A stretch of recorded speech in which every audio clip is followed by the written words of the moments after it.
Get on to some of the people here that you've all heard of. They're local legends and world legends that are going to have some remembrances of Granny. First up is going to be one of the South Bay's all-time greatest guys ever. Nice guy besides a surfer, Hap Jacobs. Hap? Yeah.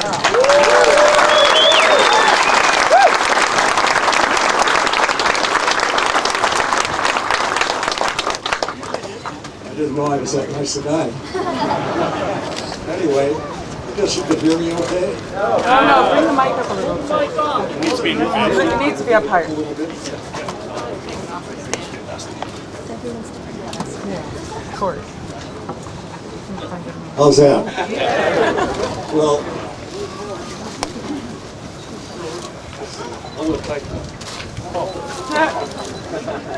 Technical difficulties. This is my dad's Granny for a long time. When I was in high school, my friend and I were trying to learn how to surf, and all the PB guys were up there for the club. And we finally got a ride up there. We didn't have cars, so we thought the guy in the Hermosa would take us up there. Ron Booth was his name. And he knew everybody there. So we paddled around out there. We had terrible boards. They were the old hollow boards, plywood boards with a plug in the nose there where you had to stand it up and drain the water out. But there were a few paddle boards up there, but most of them had the balsa redwoods.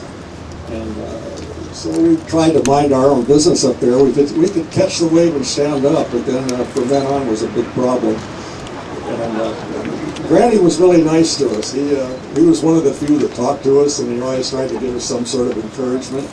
And I got to know him a little bit up there. And then we were trying to learn at the beach with those boards, and it was just really tough. So anyway, we put a lot of time in on it, and I went to Hawaii for a couple of years and came back. And then when I came back, I went back to 22nd Street where all my friends were. Actually, we surfed at 21st Street, and 22nd Street had all the food. So anyway, Granny was down there with his camera and the tripod and taking pictures of everybody, and it was very crowded out in front of the camera. Naturally, everybody wanted a picture of themselves. And the pictures he was taking, he kept updating his cameras and so forth, and he got better and better, and he knew exactly when to take the picture. So eventually, Hoppy Swartz moved down on the strand there, and so Granny was just a couple of blocks up the street from 22nd Street.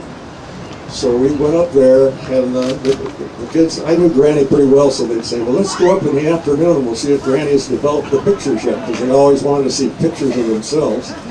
So we go knock on the door, and poor Katie, his wife, would come in. Yes, she says, I know what you're all here for. And so we said, well, are the pictures done yet? And she said, no. And we'd say, how long? Well, about 45 minutes to an hour. And we were like, oh, well, we'll just come in and wait. So that ruined her whole afternoon. She had to sit there and look at us, keep his eye on us so we wouldn't destroy anything. But anyway, I went to partners with Dale, and then Granny and Hoppy, they were inseparable. And they were always at the shop talking about surfboards and things like that. And then when we got the shop on the highway, he did all of our ads. His pictures by then were just really, really crisp. They were really good. And I remember there was 3 pictures that I can remember. There's Sparky Hudson. He really liked that picture. That was when he had both feet over the nose. And the backside cutback of Henry Ford, they used that one a lot.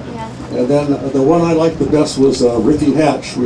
He had a suit on and a white shirt and a hat and dress shoes, and he was standing casually on the nose. That picture went around. That was one of the best ones I think he did. But anyway,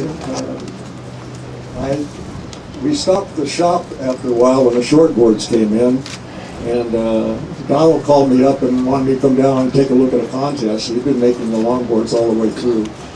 And it was at Oceanside. And Granny was judging there, and I talked to him. I hadn't talked to him in a long time. And then Donald had a big party at his shop in Oceanside. He had entertainment and food, and it was really, really good. And everybody was there. And Dale and I and Elsie were walking around and talking, and we saw Granny and Katie sitting over there. So we talked with them probably for an hour or so, but I hadn't seen Katie in years and years. And I said, hi, Katie, remember me? And she said, "Oh yes, Hap, I remember you. You were always up there with your friends wanting to get the pictures." And I thought, of all things, she remembers that. We could have just gone the next day and everything would have been fine. But anyway, after that, I talked to Granny on the phone a few times, and that was about it. But you know, you got to really give him credit. His whole life, he did what he wanted to do, and he had a wonderful time doing it. So he was a great guy, and we'll miss him. Thanks.